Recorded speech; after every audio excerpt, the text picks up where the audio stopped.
Okay, dapatkan customer handbook. Customer handbook ni pun penting. Sebab banyak panduan-panduan yang tuan-puan nak tanya tu, spread macam mana, berapa spread, berapa persen, berapa premium, semua dah ada dalam handbook ni. Mana account bank public gold, kalau FPX saya tak lepas lah apa semua dah ada. Okay, buku emas, dapatkan buku baca. Kena buat lah tuan-puan, kena buat. Menabung emas ni, auto menabung setiap bulan. The best cara menabung emas public gold ialah auto menabung. Dia dinamakan gap auto debit. Buatlah auto menabung tuan-puan. Menabung secara manual ni, kalau manual ni, dia selagi tak jadi rutin menabung ni, tak kaya.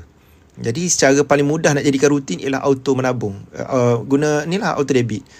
Kita ada program membina 1 juta pertama. Macam mana melalui bermula dengan gram pertama emas tuan-puan ni, akhir sekali tuan-puan boleh bina harta sampai 1 juta. Ada 1 juta barulah boleh pencen. 1 juta ni tak kaya pun, bolehlah dapat passive income dalam 4,000 lebih sebulan. Tapi kalau tak ada 1 juta nak pencen, tak mudah tu. Okay, emas dah jadikan kewangan tuan-puan lebih baik, boleh explore peluang jadi dealer. Tak nak jadi dealer, refer penyimpan emas, boleh dapat juga referral insentif daripada dealer public gold.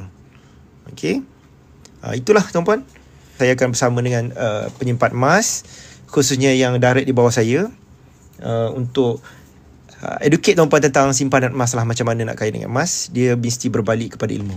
Okay, siapa yang belum dapatkan buku saya, Wang Emas dan Misi Bebas Hutang, boleh dapatkan dia di kedai-kedai buku.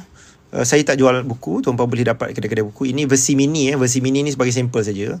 Dia versi yang besar ni, versi yang betul dia adalah besar. Beli di kedai buku, online ada, offline ada, di Popular, MPH, Kinokuniya, semua ada.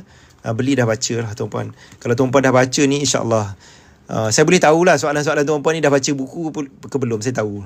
Dah baca buku, tuan-puan tak perlu risau lagi lah tentang harga. Yang sibuk tentang harga ni yang tak baca buku, yang tak tahu untung macam bila nak untung, macam mana nak untung, semua tak tahu. Okay,